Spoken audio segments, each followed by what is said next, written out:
नमस्कार, news our के विशेष कार्यक्रम आमना सामना में आपका स्वागत है। मैं हूं देवेंद्र कुशवाहा। मध्य प्रदेश कांग्रेस ने भोपाल में सामूहिक उपवास का कार्यक्रम आयोजित किया है। इस कार्यक्रम में कमलनाथ और दिग्विजय सिंह भी शामिल हैं। दिग्विजय सिंह लंबे समय बाद एमपी कांग्रेस के किसी कार्यक्रम में शिरकत करते नजर आए। मंच पर दोनों नेताओं की जुगलबंदी दिखाई दी। बता दें, महिला अपराध को लेकर कांग्रेस मध्य प्रदेश भर में चरणबद्ध आंदोलन चला रही है। इसी कड़ी में सामूहिक उपवास कार्यक्रम रखा गया। आज इसी मुद्दे पर करेंगे चर्चा। तो आइए शुरू करते हैं आमना सामना।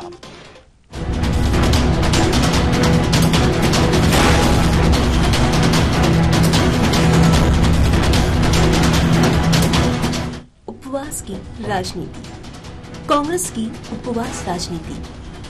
भोपाल में कांग्रेस का सामूहिक उपवास। दिग्गीनाथ ने भी रखा व्रत। दिग्गीनाथ की दिखी जुगलबंदी। महिला अपराध को लेकर चरणबद्ध आंदोलन। हर जिले से 100 कार्यकर्ता जुटने का दावा। मध्य प्रदेश में बढ़ते महिला अत्याचार के विरोध में कांग्रेस द्वारा चरणबद्ध आंदोलन किए जा रहे हैं। बेटियों की सुरक्षा के लिए 5 अक्टूबर को प्रदेश के सभी जिलों में मशाल जुलूस निकाला जाएगा, जबकि 7 अक्टूबर को कैंडल मार्च और 8 अक्टूबर को ब्लॉक स्तरीय उपवास एवं कन्या पूजन किया गया। 14 अक्टूबर को बेटी बचाओ ज्ञापन दिया गया, जबकि आज राजधानी भोपाल में सामूहिक उपवास कार्यक्रम रखा गया। इस आयोजन में कांग्रेस के सभी वरिष्ठ नेताओं ने भी सम्मिलित होकर उपवास किया। बेटी बचाओ अभियान क्यों अभियान बनाना पड़ा? इस सरकार की अकर्मण्यता आस नहीं बची मोहन यादव जी से, उनके मंत्रालय से, उनकी पुलिस से। 17, 18, 19, 20 बलात्कार रोज। 17 मिनट में एक बेटी के साथ अत्याचार, हर 17 मिनट में। मध्य प्रदेश में रोज सुबह अखबार खुलता है और आता है कि नवजात बेटी के साथ बलात्कार हुआ।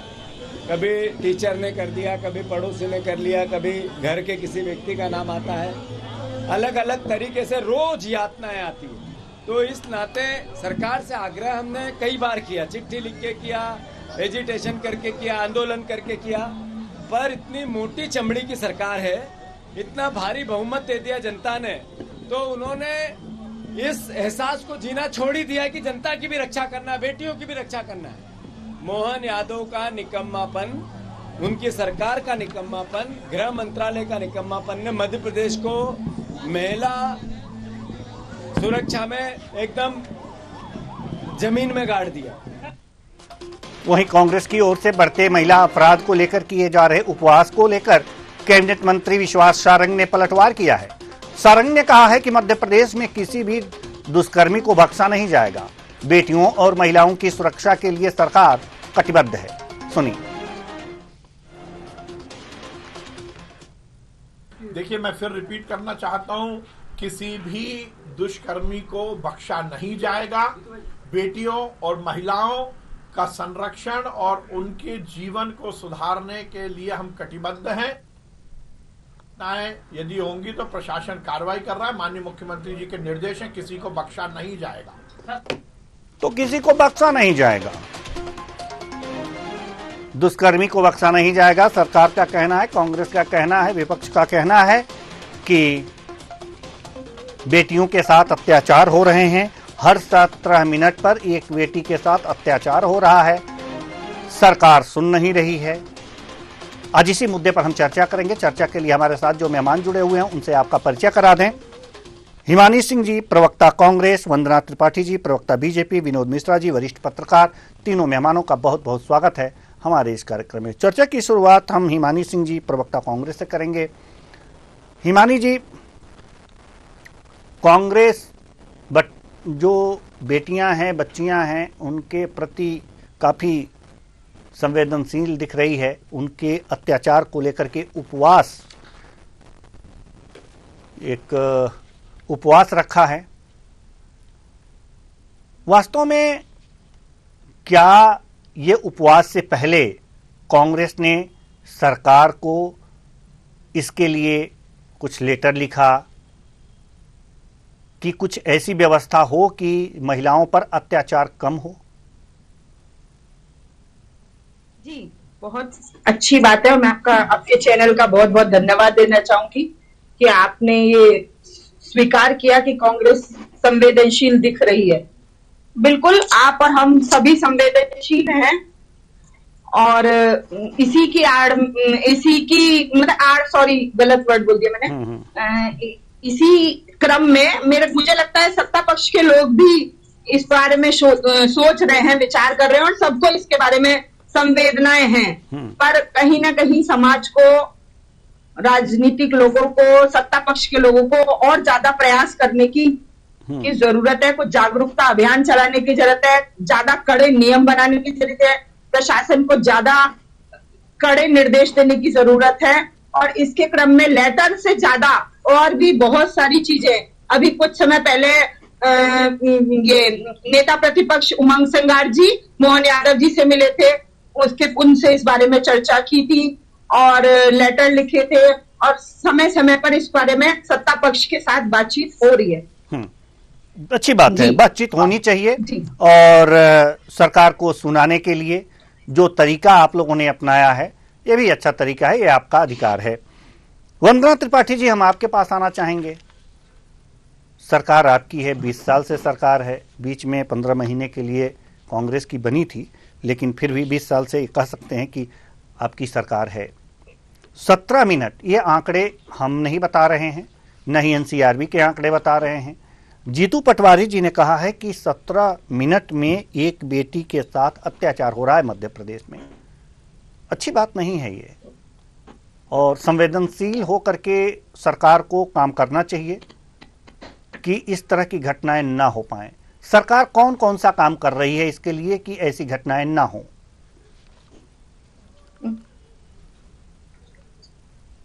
जी, बात है कि कम से कम आज इसके बड़े बड़े नेता साथ में दिखाई दे रहे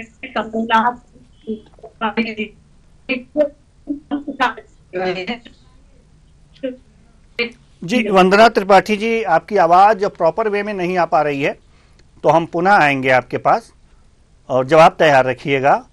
हम आना चाहेंगे विनोद मिश्रा जी, वरिष्ठ पत्रकार, आपके पास।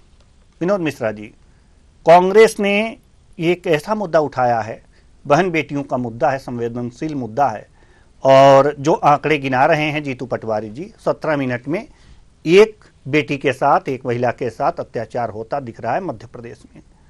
वास्तव में ये आंकड़ों का विषय नहीं है, ये ऐसा विषय है, हमारी मां बहनों का विषय है कि अगर उन पे इस तरह से अत्याचार हो रहे हैं और इस तरह के अपराध उन पर हो रहे हैं तो सरकार कहां कमी कर रही है? सरकार अपनी इच्छा अनुसार तो कमी नहीं कर रही है, लेकिन कहीं ना कहीं जो पुलिस प्रशासन है उसकी कमजोरी दिखती है, क्योंकि अधिकांश जो अपराध हो रहे हैं तो उस पे हम ये देखते हैं कि जैसे अभी भोपाल में स्कूल जुड़ा तो स्कूल का कर्मचारी केवल वेरिफिकेशन करा देने से कर्मचारी की जो सुरक्षा है कि हम अपराध नहीं है पर न जाकर के हमें बीच बीच पे मोटिवेशन के कार्यक्रम स्कूलों में, मोहल्लों में, कॉलोनियों में कराने चाहिए और खास करके ऐसे दुष्चरित्र व्यक्तियों की एक सूची बनाई जानी चाहिए और उसे भी ऐसे सामाजिक संस्थाओं के माध्यम से, कोचिंग संस्थानों या शैक्षणिक संस्थानों प्रसारित किए जाने चाहिए, जिससे कि बच्चियां और मोहल्लों में भी बटे, जिससे कि पड़ोस में रहने वाले आसपास के लोग यदि इस तरह के लोग हैं तो उसे आइडेंटिफिकेशन किया जा सके। क्योंकि पुलिस जब अपराध घट जाती है उसके बाद यदि जाती तब तक तो अपराध घट गया।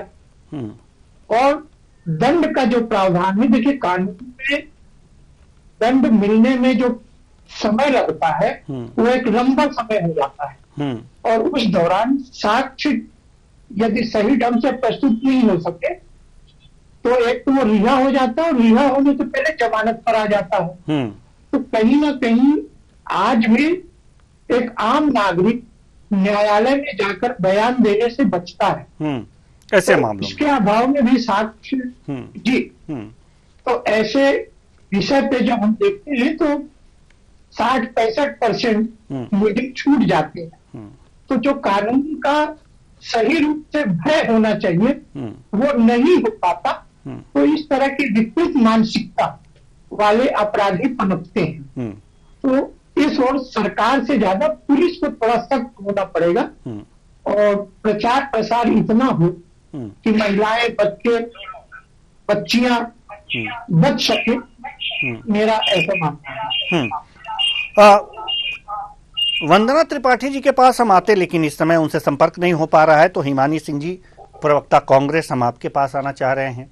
ठीक है, आप लोग सरकार को सुना रहे हैं, जगा रहे हैं, पत्र के माध्यम से, स्वयं जा करके, मिल करके और उपवास कार्यक्रम रख करके। अच्छी बात है, होनी चाहिए, एक विपक्ष का यही धर्म है, होना भी चाहिए। साथ ही साथ एक और काम होना चाहिए कि सरकार को जगाने के साथ साथ अगर जो समाज को मोटिवेट करने का काम भी अगर जो कांग्रेस करती तो बहुत अच्छी बात होती। एक समाज में जा करके इस तरह की बातें करना, मतलब जागरूक करना लोगों को कि ये मानसिकता घृणित है, कोई और तरीका अपनाती, एक और तरीका अपनाती, कोई और तरीका नहीं, एक और तरीका, इससे थोड़े से समाज में कुछ दिशा मिलता। कुछ लोग जो इस तरफ ऐसे कुकृत्य करते हैं, वो उनके मन में ऐसी भावना आती कि नहीं, ये काम हमें नहीं करना चाहिए। तो कुछ इस तरह से सामाजिक काम भी करने चाहिए थे कांग्रेस को, क्या वो कर रही है? जी, विनोद जी ने भी बहुत अच्छे सुझाव दिए और आपके इस टॉपिक बहुत ज्यादा अनुकरणीय है। और पर मैं आपको बताना चाहूंगी कि इस क्रम में भी हम बहुत कुछ करें। अगर मैं अपनी व्यक्तिगत भी बात करूं तो भी गरबे के आयोजन और दशहरे के आयोजन और जिस तरह के आयोजन होते हैं, हम समय समय पर जहां पर बहुत सारा जनसमूह एकत्र होता है वहां वर्कशॉप लगाने का काम करते हैं। समय समय पर पुलिस अधिकारियों का सहयोग लेकर उनसे, देखिए, अपराधी छांटना मुश्किल काम होता है। आम जनता के बीच आप ये सुझाव दे दीजिए कि आपके आसपास अगर आपको ऐसा कुछ भी दिख रहा है तो पुलिस को आप सूचित कीजिए। पुलिस आपको परेशान नहीं करेगी, आपका गोपनीय रखेगी और जो भी कार्रवाई उससे आपको दूर रखेगी। और अगर कार्रवाई इंटरफेयर हुआ तो उससे आपको ज्यादा परेशानी नहीं होगी। और इन सब चीजों के प्रति जागरूक करने की वर्कशॉप वगैरह का काम हम कर रहे हैं। और बड़े स्तर पर इन चीजों को देने का जो आपने सुझाव दिया है वो बिल्कुल निश्चय रूप से अनुकरणीय है। बिल्कुल आपका और तो विनोद जी थे, उनका एक वो था, बिल्कुल उन्होंने सही बात बोली कि कहीं कहीं इन चीजों को लेके कड़े नियम बनाने की जरूरत है और प्रशासन को अधिक कड़ाई से कार्रवाई करने की और एक्टिव होने की भी जरूरत है प्रशासन को।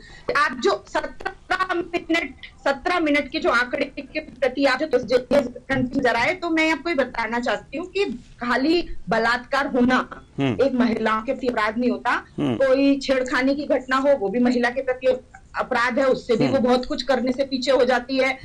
घरेलू मारपीट हो, हिंसा हो, इसके अलावा जो साइबर क्राइम होते हैं महिलाओं के प्रति, उनके फोटोज वगैरह, वीडियोस वगैरह वायरल कर दिए जाते हैं, उनको सोशल मीडिया जो प्लेटफॉर्म्स हैं उन पर प्रताड़ित किया जाता है। ये सब चीजें उसी श्रेणी में आती हैं। और इस आधार पर देखें तो 17 मिनट आप अंदाजा लगा सकते हैं कि 17 मिनट कोई बहुत बड़ी समय अवधि नहीं है। इतनी देर में एक बच्ची के साथ अपराध हो जाता है, एक महिला के साथ अपराध हो जाता है जी। तो बिल्कुल आपके सुझाव अनुकरणीय हैं और हम यही चाहते हैं कि विनोद जी ने भी कहा, मैं खुद भी मानती हूँ कि कोई भी जानबूझ के, सरकार भी नहीं चाहती कि महिलाओं के साथ इस तरह के अत्याचार हो। बस हमें थोड़ा और जागरूक होने की जरूरत है और कड़े कदम उठाने की जरूरत है।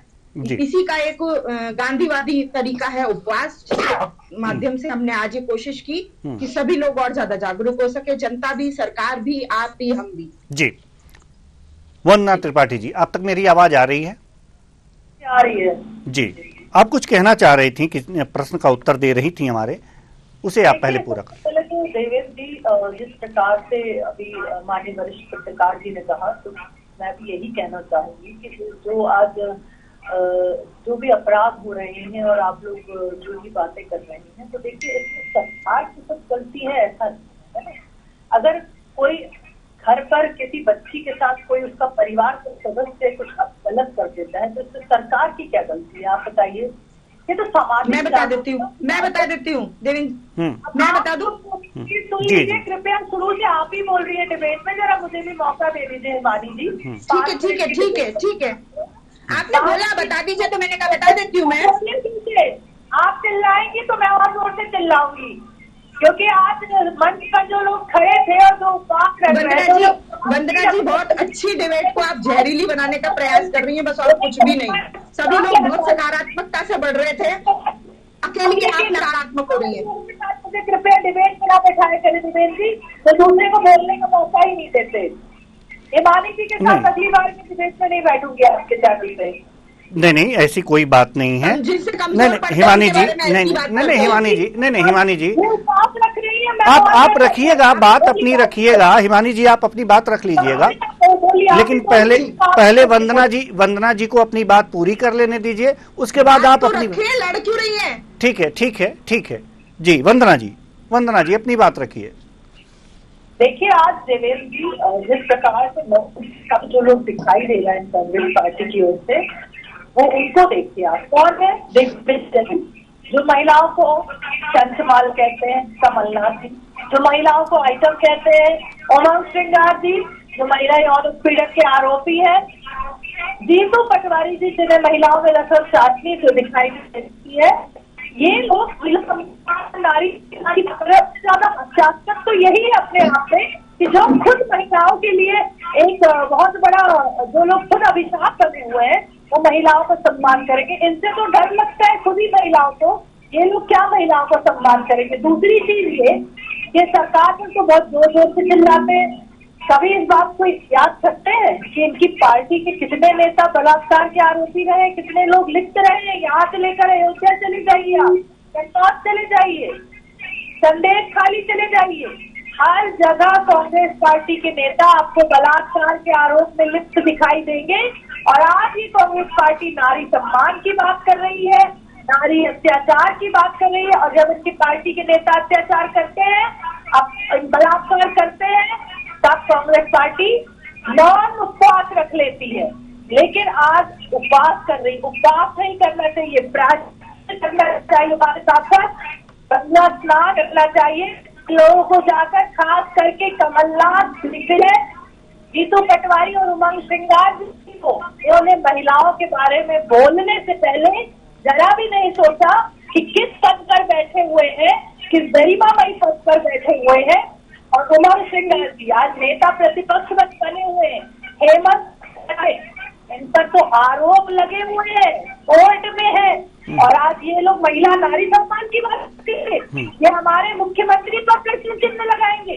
आप बताइए माननीय मुख्यमंत्री श्री डॉक्टर मोहन यादव जी ने कौन सा कदम नहीं उठाया। व्हाट्सएप के माध्यम से आप FIR कर सकते हैं, कोई भी महिला कहीं अकेली है, तत्काल अगर वो फोन करती है तो पुलिस पहुंचती है और उसे घर तक पहुंचा कर आती है। मध्य प्रदेश में लिंगानुपात बढ़ाने वाली भारतीय जनता पार्टी की सरकार है, लाडली लक्ष्मी योजना लाकर आज बेटियां जन्म लेती हैं, ज्यादा बेटियां जन्म लेती हैं। क्यों? क्योंकि मध्य प्रदेश में बेटी जब जन्म लेती है तो उसे माँ बाप बोझ नहीं समझते, वो पैदा होने के साथ लखपति बन जाती है।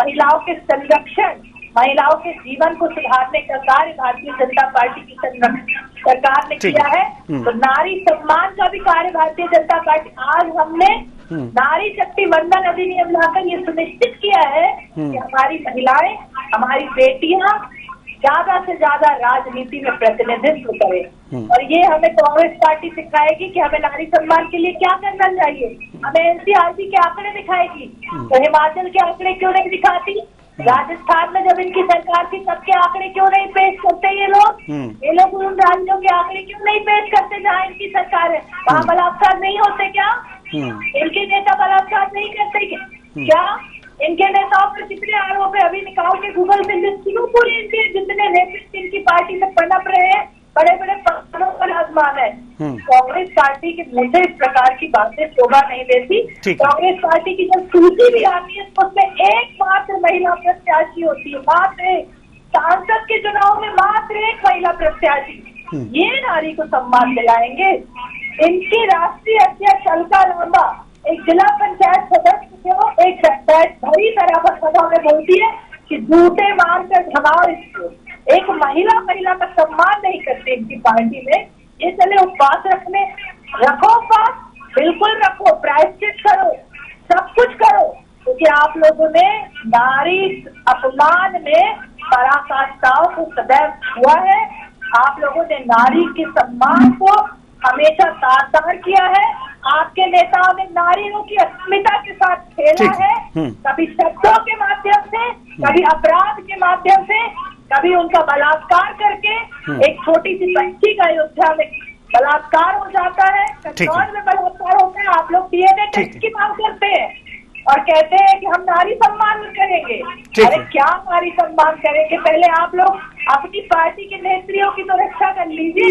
ठीक है वंदना जी, ठीक है वंदना जी, ठीक है, आएंगे आपके पास जी। हिमानी सिंह जी, आप कुछ कह रही थी, अब अपनी बात रखिए, जल्दी से विनोद जी के पास भी जाना है। देवेंद्र जी, विनोद जी और मैं, अभी तक हम सकारात्मकता की तरफ बढ़ रहे थे। गांधीवादी तरीके से उपवास हो रहा था और गांधीवादी तरीके से बात हो रही थी। हम तीनों ये माना कि सरकार भी नहीं चाहती कि किसी बच्ची के साथ बलात्कार हो और आगे बढ़े। पर इस डिबेट में जो सबसे नकारात्मक व्यक्ति था वो वंदना त्रिपाठी थी, जिन्होंने सिवाय नकारात्मकता के मतलब उन्होंने सिर्फ ये दिखाया कि वो 17 मिनट में हर बच्ची के साथ अत्याचार क्यों देने जा रहे हैं। क्योंकि अगर पद की बात कर रही है, मैं इनको अब नकारात्मकता बताती हूँ। अगर पद की बात कर रही है तो इस देश का सबसे बड़ा संवैधानिक पद है प्रधानमंत्री का, जो किसी महिला को कांग्रेस की विधवा और इसके अलावा मैं वो शब्द यूज नहीं करना चाहती, वो सब आप जानते हैं क्या क्या करते हैं। अब ये ब्रजभूषण शरण सिंह, प्रज्वल रेवन्ना जैसे इनके समर्थक साथी, हाथरस की बेटी कुलभूषण सिंह, इन सब के उदाहरण। आप चुप रहिए, बिल्कुल वंदना जी, बहुत बकवास कर चुकी आप, बहुत बकवास कर चुकी इतनी देर से आप कमजोर पड़ रही थी। आप बिल्कुल मत रहिए वंदना पार्टी में। आप किसी नकारात्मक व्यक्ति को आप समाज में रखने का भी कोई अधिकार नहीं है। आप समाज में रखने के लायक भी नहीं है। जो आप इतने संवेदनशील विषय पर ये बात कर रही है कि इसने ये किया, इसलिए आप मध्य प्रदेश की बच्चियों के साथ अपराध हो जाने दे रही है। आप बात कर रही है कि आपने पूछा कि इसमें सरकार क्या कर सकती है। बिल्कुल सरकार कर सकती है। आपने सबने देखा था, ये जहाँ की रहने वाली है ना, उसी के पास वो सीधी का पेशाब कांड हुआ था और सबने देखा था पुलिस प्रशासन किस तरह दूल्हे की तरह उस अपराधी को जो शुक्ला था उसको लेके जा रहा था। बिल्कुल सरकार ये कर सकती है। सभी ने सकारात्मक तरीके से इस बात को करा। पुलिस प्रशासन कहीं ना कहीं ढिलाई बरतता है, उसकी वजह से महिलाओं के प्रति अपराध बढ़ते हैं। और जब आप सत्ता में है तो इन सब चीजों की जवाबदारी सिर्फ आपकी बनती है। आप प्रशासन को टाइट करें, समाज में ऐसी जागरूकता फैलाएं। देवेंद्र जी, जो आपने सब कुछ हमसे बोला कि विपक्ष क्या क्या कर रहा है, आपको इनसे पूछना चाहिए। सत्ता पक्ष में होने के नाते कैसे ईमानदारी से झाड़ सकते हैं कि ये सवाल नहीं उठा सकते। सवाल तो उठेंगे, आप सत्ता में हैं और महिलाओं के साथ ऐसे अपराध होंगे तो आपको सवालों का जवाब देने के बदले आप क्योंकि कमजोर पड़ रही हैं, आप नकारात्मक व्यक्ति हैं, इसलिए आप 10 मिनट तक बकवास करती रही नकारात्मक तरीके से और महिलाओं के प्रति अपराधों के बारे में कोई सकारात्मक प्रयास करने की या कोई कोशिश आपने नहीं बताई।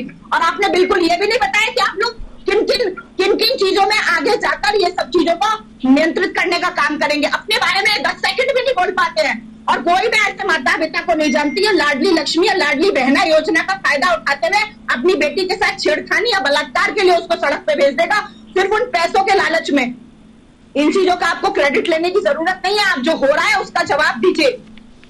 बिल्कुल बिल्कुल, आपकी सरकार थी तब आप ले आई थी, लाडली लक्ष्मी ले आई थी, उज्ज्वला योजना ले आई थी, नारी शक्ति वंदना मत करिए। आप बोलिए, आप क्या करेंगी? आप बहुत नकारात्मक व्यक्ति है, बहुत नकारात्मक है आपकी जिंदगी में। मुझे लगता है नकारात्मकता के अलावा कुछ। चलिए, हम विनोद मिश्रा जी के पास जाना चाह रहे हैं। विनोद मिश्रा जी, एक व्यक्ति मिली चुनाव लड़वाने के लिए, मात्र एक व्यक्ति बस, बाकी सब पुरुष। ये कैसा बैलेंस है भाई कि चुनाव लड़वाने के लिए आपकी जैसे चश्मा चेक करवाइए। आप आपका चश्मा चेक करवाइए वंदना जी, आप चश्मा चेक कराइए। आपको सफेद महिला दिख रही है, आपको सफेद महिला दिख रही है, आप अपना चश्मा चेक करवाइए या अपना सोशल मीडिया का जो प्रोफाइल है उसको थोड़ा बदल के हेयर फेयर करने की कोशिश कीजिए। आपको सब कुछ सकारात्मक रूप कैसे नजर आने लगेगा? बड़ी बड़ी जो बातें कर रही है उस पर मैं इस प्रकार के प्रश्न चिन्ह लगा रही हूँ। अरे मैं तो आपकी बकवास बातों का जवाब दे रही हूँ, मैं कोई बड़ी बात नहीं कर रही थी। चलिए ठीक है विनोद मिश्रा जी, हम आपके पास आना चाहते हैं। विनोद मिश्रा जी, आखिर इस पर अंकुश कैसे लगे?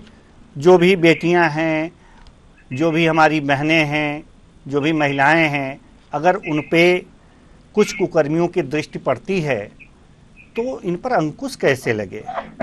सरकार तो तमाम प्रयास कर ही रही है, विपक्ष भी एक तरह से अवेयरनेस फैलाने का काम कर रहा है, और हिमानी जी ने कहा है कि हम और भी प्रयास करेंगे, अपने जो कांग्रेस के नेता हैं उन तक बात पहुंचाएंगे कि इस तरह के कार्यक्रम हों। आप बताइए और क्या होने चाहिए?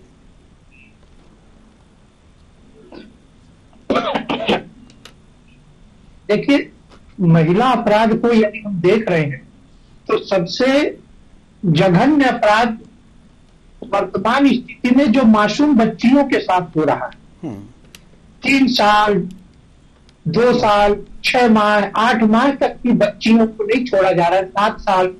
तो ये जो अपराध है, ये तो विकृत मानसिकता वाले अपराधी हैं सर। मैं उसी पे आ रहा हूं जी जी। कि ये ऐसे विकृत मानसिकता वाले अपराध हैं कि इन पर जो है दंड का जो प्रावधान है वो कानून में वर्णित तो किया है, लेकिन वो सिविल न्याय के माध्यम से जितना जल्द हो सके उसे दंडित करने का प्रयास किया जाए और उस दंड को प्रचारित किया जाए। देखिए, विक्टिम का नाम नहीं, लेकिन उस दंड को प्रचारित करके ये बताया जाए कि इस विकृत मानसिकता वाले व्यक्ति का पूरा जीवन जेल में ही कटेगा, या मान लीजिए ऐसी कोई परिस्थिति है कि उसे मृत्यु दंड दिया जा रहा है तो उसके मृत्यु दंड को दिया जाए, क्योंकि जब तक भय नहीं होगा तब तक इस तरह के अपराधियों की राय और विचार बढ़ते जाएंगे और अपराध भी बढ़ेगा।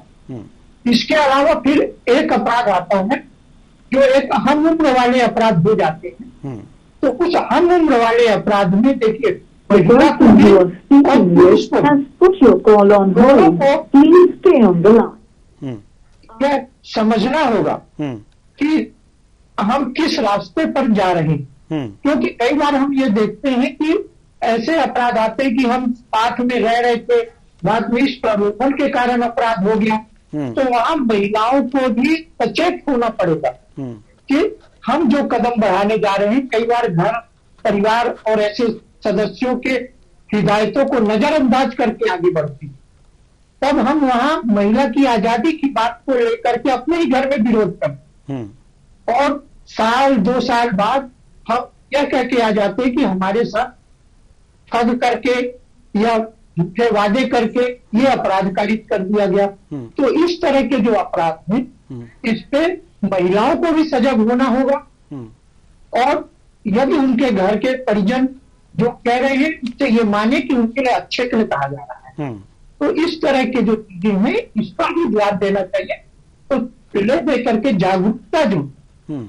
जागरूकता ही सबसे अच्छा उपाय है, सलाह है कि जब तक जागरूक नहीं होगा समाज, महिलाएं जागरूक नहीं होंगी, पुरुष जागरूक नहीं होंगे, तब तक इस तरह के अपराध पर चाहे कितने भी आप कानून बना लीजिए सफल नहीं हो सकेंगे, क्योंकि हमें अपनी रक्षा खुद करनी है। महिलाएं ये सोचे, जैसे सरकार के अनुसार संगठन है दुर्गा वाहिनी और ये चीजें, तो कई बार यदि जबरिया होता है आप सक्षम होंगी तो आप पर कोई कुदृष्टि नहीं डाल सकती, और जब कुदृष्टि नहीं डलेगी और उस तरह के अपराधी को एट ए टाइम उस मैदान में या उस सड़क पे जब आप जवाब देंगी तो अन्य को जो उसका प्रदर्शन होता है या सीख मिलती है, उसके जरिए कोई भी व्यक्ति जो है आप पर इस तरह का प्रयास नहीं कर सके।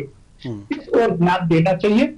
और बाकी ऐसा कोई भी संगठन, लेकिन मैं कहूँगा ऐसा कोई भी संगठन नहीं है जो इस अपराध के अपराधियों के हो, और ना ही कोई संगठन ये चाहता है कि हमारे संगठन में ऐसे लोग रहें। जी बिल्कुल। लेकिन फिर भी क्योंकि राजनीतिक दल हैं और बड़े लेवल पे काम करती हैं, तो इस तरह के लोग आते और जाते रहते जी और सभी संगठन जैसे ही सचेत होते हैं तो लाने का प्रयास करते हैं। जी यही एक रास्ता है, इसके अलावा तो नहीं।